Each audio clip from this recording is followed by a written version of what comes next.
നിങ്ങളുടെ favourite shows ഇനി ഒരിക്കലും മിസ്സാവില്ല. ഇപ്പോൾ C5 കാണും നിങ്ങളുടെ ഫേവറേറ്റ് ഷോസ് തികച്ചും സൗജന്യമായി. ഈ വീടിനകത്ത് കയറിയപ്പോ മുതല് ഇവളെ ഞാൻ ശ്രദ്ധിക്കുന്നുണ്ട്. നിന്നെയും കണിമംഗലത്തെയും നശിപ്പിച്ചിട്ട് ഇവൾ അടങ്ങും.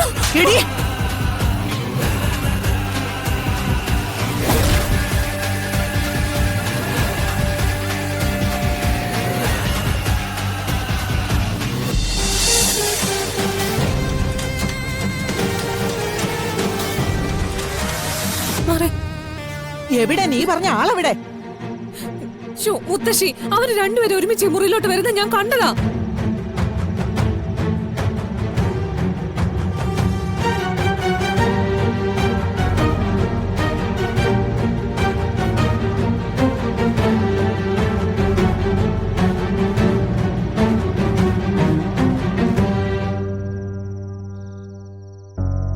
എവിടെയാടി അവൻ?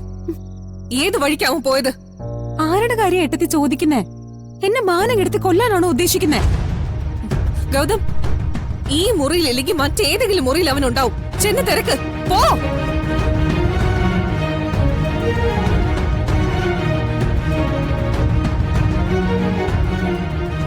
നിക്കടി. ഗൗതം പോയിട്ടുണ്ടല്ലോ, അവൻ പോയി നോക്കിയിട്ട് വരും. നിക്കാനാ പറഞ്ഞത്. ഈ കുടുംബത്തിലെ ആരും പറയാത്ത വാക്കുകൾ നീ പറയും. ആർക്കും നാവ് വളയാത്തെടുത്ത് നിന്റെ നാവ് വളയും.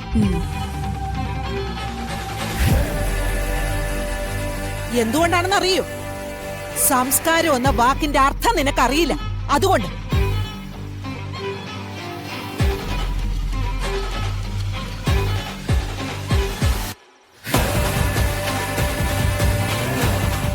എന്താടാ? അവിടെയൊന്നും ആരുമില്ല.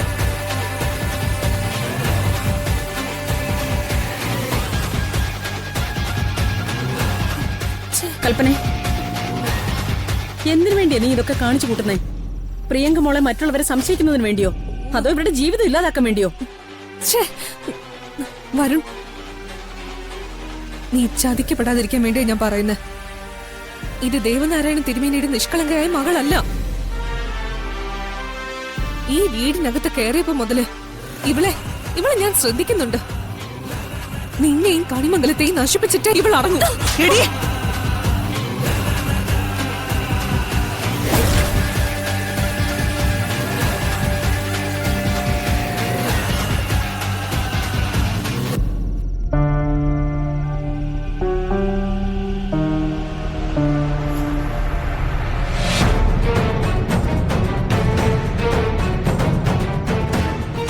മതി, ഇവിടം കൊണ്ട് നിർത്തിക്കോ.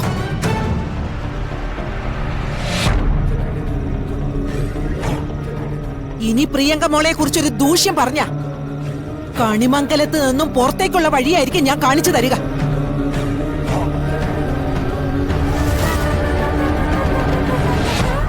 നീ പോയാലും അത് സൂര്യ സഹിച്ചോളും. കാലാകാലങ്ങളായി ചവിട്ടി കൂട്ടിയിട്ട് അത്രയും മനോബലം നീ അവൻ ഉണ്ടാക്കി കൊടുത്തിട്ടുണ്ട്.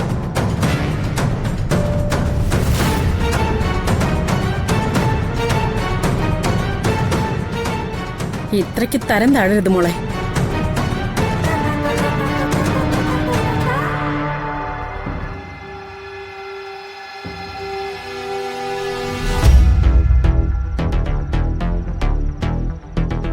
നീ അവിടെ നിൽക്ക. കൽപ്പന എന്തെങ്കിലും പറഞ്ഞു വിടുമ്പോ അതിനെ പിന്താങ്ങുന്നൊരു ശീലമുണ്ട് നിനക്ക്. നീ ഒഴിച്ച് ബാക്കിയുള്ളവരെല്ലാം മണ്ടന്മാരാണെന്ന് ധരിക്കരുത്. പൊയ്ക്കോ.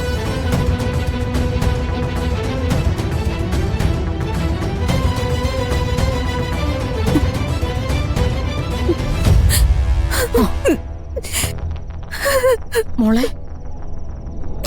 വേണ്ടമ്മ, എല്ലാരും സ്നേഹിക്കാൻ മാത്രമേ ഞാൻ ശീലിച്ചിട്ടുള്ളൂ. പക്ഷെ എല്ലാവർക്കും എന്നോട് പകയാ.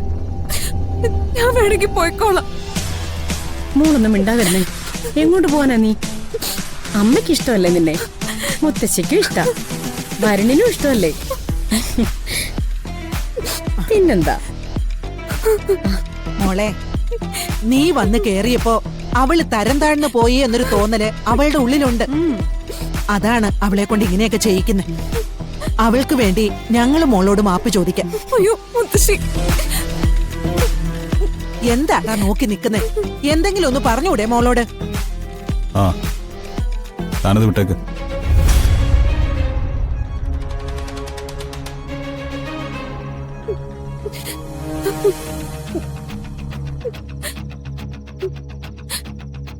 എല്ലാരെയും സ്നേഹിക്കണം, എല്ലാവർക്കും എന്താവശ്യമുണ്ടെങ്കിലും ചെയ്യണം, ഒന്നിനും പരാതി പറയരുത്.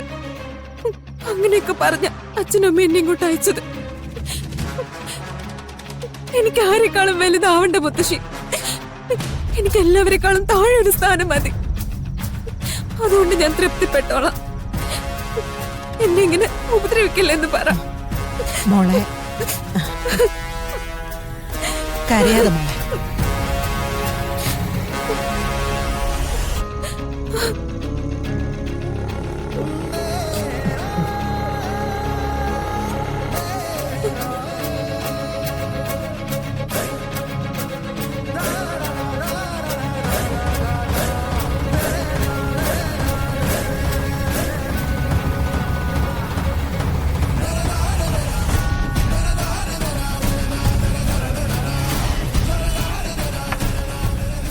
താങ്ക്സ്.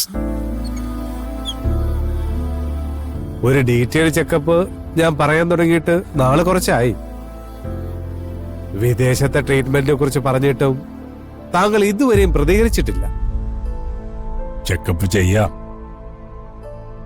വിദേശത്തെ ട്രീറ്റ്മെന്റിനോട് പ്രതികരിക്കുകയും ചെയ്യാം.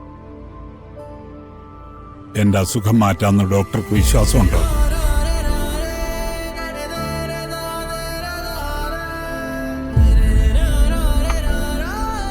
നിങ്ങളുടെ മെഡിക്കൽ വിശദീകരണം അനുസരിച്ച് 10 ലക്ഷത്തിൽ ഒരാൾക്ക് വരാവുന്ന അപൂർവമായ ഒരു അസുഖം അതല്ലേ എനിക്ക്? വിദേശ രാജ്യങ്ങളിലുള്ള എത്രയോ ഡോക്ടർമാരോട് നിങ്ങളിത് ഡിസ്കസ് ചെയ്തു. ആരെങ്കിലും ഒരാള് ഒരു പ്രോപ്പർ ട്രീറ്റ്മെന്റ് പറഞ്ഞിട്ടുണ്ടോ? പരമേശ്വരൻ, ശാസ്ത്രം ഓരോ നിമിഷവും പുരോഗമിച്ചുകൊണ്ടിരിക്കുകയാണ്. ആശ്വാസവാക്കുകൾ നമുക്കിടയിൽ വേണ്ട. ഞാനിതുമായി പൊരുത്തപ്പെട്ടു. എല്ലാ രാത്രികളിലും ഉറങ്ങാൻ കിടക്കുമ്പോൾ മരണം തൊട്ടടുത്തുണ്ടെന്ന പ്രതീതിയാണ് എനിക്ക്. നേരം വെളുത്ത് കണ്ണു തുറക്കുമ്പോൾ പുതിയൊരു പ്രഭാതം എന്നതല്ല, ഇന്നലെ രാത്രി ഞാൻ മരിച്ചില്ല എന്നതാണ് എന്നെ അമ്പരപ്പിക്കുന്നത്. പിന്നെ നമുക്ക് ചെയ്യാം ഡോക്ടർ. ദീർഘകാലം ഹോസ്പിറ്റലിൽ അഡ്മിറ്റ് ആവാം. മെഡിക്കൽ സയൻസിന്റെ എല്ലാ പരീക്ഷണങ്ങൾക്കും വഴങ്ങിക്കൊടുക്കാം. പക്ഷേ അവിടെ ഉത്തരമില്ലാത്തൊരു ചോദ്യം അന്തരീക്ഷത്തിലുണ്ടാവും. വെറുതെ എന്തിനാ ഇതൊക്കെ?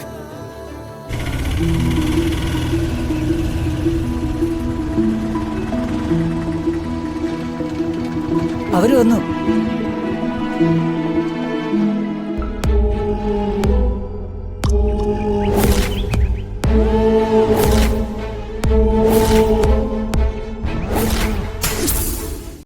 ഡൗൺലോഡ് ചെയ്യൂ C5 ആപ്പ്. കാണൂ എല്ലാ എപ്പിസോഡുകളും സൗജന്യമായി.